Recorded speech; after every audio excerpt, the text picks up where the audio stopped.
আসসালামু আলাইকুম ভিউয়ার, সবাইকে ওয়েলকাম করছি আমার নতুন আরও একটি ভিডিওতে।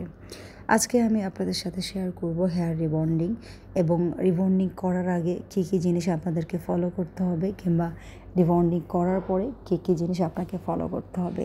রিবন্ডিং, ক্যারাটিন কিংবা ডিপ শাইনিং যেটাই বলেন না কেন, সব চুলেই কিন্তু আপনাকে যত্ন নিতে হবে এবং এই সার্ভিসগুলো নেওয়ার আগে অবশ্যই আপনাকে খেয়াল করতে হবে আপনার চুলে এই প্রবলেমগুলো আছে কি না। প্রথমে চুলটাকে ভালো করে শ্যাম্পু করে নিতে হবে, একদমই কন্ডিশনার ব্যবহার করা যাবে না। এরপরে ভালো করে একদমই 100% হেয়ার ড্রায়ার দিয়ে চুলটাকে শুকিয়ে নিয়ে তারপরে ভালোভাবে এরকম সেটিং ক্লিপ দিয়ে ভালোভাবে সিধে করে আটকে নিতে হবে।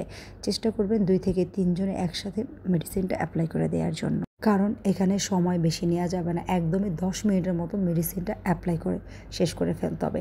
এরপরে চেষ্টা করবেন র্যাপিং পেপার দিয়ে চুলটাকে ভালো করে মুড়িয়ে নেওয়ার জন্য, কারণ র্যাপিং পেপারটা না দিলে মেডিসিনটা শুকিয়ে যেতে পারে, আর এর ফলে কিন্তু মেডিসিনটা চুলের মধ্যে ভালোভাবে ঢুকবে না। চিকুন আঁশের চুল হলে অবশ্যই আধা ঘন্টা পর চেক করে দেখবেন চুলটার এলাস্টিসিটি বেড়েছে কিনা।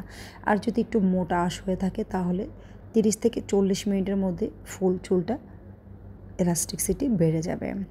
আর এরপরে কিন্তু আপনাকে নর্মাল পানি দিয়ে চুলটাকে ভালো করে ধুয়ে নিতে হবে। মেডিসিন অ্যাপ্লাইয়ের ক্ষেত্রে কিন্তু সাবধান, স্ক্যাল্পে জানি না লাগে। যেখানে মেডিসিনটা লেগে যাবে সেখান থেকেই কিন্তু চুলগুলো পড়ে যাওয়ার সম্ভাবনা থাকে এবং স্ক্যাল্পের মধ্যে কিন্তু যে কোনো রকমের প্রদাহজনিত সমস্যা হতে পারে। আবার এখানে আপনার খেয়াল করতে হবে 1/2 ইঞ্চি পরিমাণে গ্যাপ রেখে আপনি মেডিসিনটা অ্যাপ্লাই করেছেন কিনা। মেডিসিনটা অ্যাপ্লাইয়ের পরে অবশ্যই চিরুনি দিয়ে চিরুনি করবেন না, কারণ এখানে চিরুনি করার অন্য একটা কারণ আছে। ভিডিওর শুরুতেই বন্ধুরা বলেছিলাম যে ট্রিটমেন্ট নেওয়ার আগে এই সমস্যাগুলো আপনার হেয়ারে আছে কিনা অবশ্যই যাচাই করে নেবেন, এবং যেই সালুনই যান না কেন তাদের সাথে অবশ্যই আপনাকে শেয়ার করতে হবে ভালো একটা সার্ভিস পাওয়ার জন্য। আপনি যখন ট্রিটমেন্টটা নেবেন অবশ্যই ফলো করবেন আপনার চুলে মেহেদি দিয়েছেন কত মাস আগে, কিংবা ভ্যাসমল, অর্গানিক শ্যাম্পু, অর্গানিক তেল কত মাস আগে ব্যবহার করেছেন।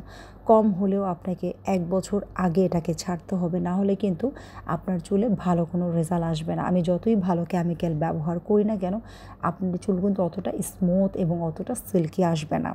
আমরা অনেক ক্ষেত্রেই বলতে শুনি যে আপু আমার চুলটা অর্গানিক তেল ব্যবহার করেছি কিংবা মেহেদি কলপ ব্যবহার করেছি, আপনি আসেন, সমস্যা নেই, আমরা রিবন্ডিংটা করে দিয়েছি। আপনি আসবেন, রিবন্ডিং করবেন, কিন্তু আপনার চুলটা সিল্কি হবে না, কারণ এই শ্যাম্পু কিংবা যারা কলপ মেহেদি ব্যবহার করেন তাদের চুলের উপরে কিন্তু একটা প্রলেপ পড়ে থাকে, আর এই প্রলেপটা এতই শক্ত থাকে যা মেডিসিনটা কিন্তু ভেদ করে ঢুকতে চায় না, আর এর ফলে কিন্তু চুলটা পাম হয়ে যায়। তো আমার এই ক্লায়েন্টকে আমি বলেছি যে আপু আপনার চুলে কিন্তু অতটা শাইন কিংবা স্মুথ আসবে না, সিল্কি আসবে না, কারণ আপনি 2 দিন আগেই ভ্যাসমল তেলটা ব্যবহার করেছেন।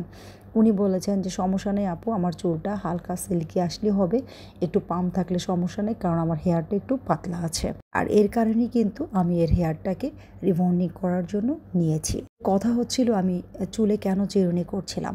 যাদের এই ধরনের হেয়ার থাকে, প্রবলেমওয়ালা হেয়ার থাকে, সেই হেয়ারে যদি আপনি চিরুনি করেন বারবার, সেক্ষেত্রে কিন্তু আপনার আগের যে কেমিক্যালটা ব্যবহার হয়েছিল সেই কেমিক্যালটা উঠে চলে আসবে, আর এর ফলে কিন্তু আপনার চুলে মেডিসিনটা প্রবেশ করে চুলটা খুব সুন্দর হেয়ারটা রিবন্ডিং হবে। যে হেয়ারে কোনো রকমের কেমিক্যাল নেই আপনারা কিন্তু এই হেয়ারটায় কখনোই চিরুনি করবেন না। অবশ্যই ঠান্ডা পানি দিয়ে চুলটাকে ওয়াশ করে নেবেন, আয়রন করে নেবেন পর্যাপ্ত। আয়রনের কিন্তু ধরা বাঁধা কোনো সময় নেই। আয়রনটা হয়ে গেলে কিন্তু দেখবেন আপনার চুলে একটা সিল্কিনেস এবং একটা শাইনি ভাব চলে আসছে। যারা নতুন আছেন তারা ট্রাই করতে যাবেন না, অবশ্যই কারো না কারো কাছ থেকে ট্রেনিং করে নেবেন। বন্ধুরা, ভিডিওটি ভালো লাগলে এবং এমন সুন্দর সুন্দর বিউটি টিপস পেতে হলে আমার চ্যানেলটিকে সাবস্ক্রাইব করুন। অলরেডি যারা আমার চ্যানেলটিকে সাবস্ক্রাইব করেছেন আপনাদেরকে অসংখ্য ধন্যবাদ, এবং যারা নতুন আছেন আপনাদেরকেও ধন্যবাদ। আপনারা যারা আপনাদের ড্যামেজ হেয়ার কিংবা আপনাদের হেয়ারটাকে আরও সুন্দর করতে চাচ্ছেন আমাদের সাথে যোগাযোগ করতে পারেন এই নাম্বারে 01724908695। বন্ধুরা, সবাই ভালো থাকবেন, সুস্থ থাকবেন, এবং আমার আগামী ভিডিও দেখার আমন্ত্রণ রইল। আজ এই পর্যন্তই। আল্লাহ হাফেজ।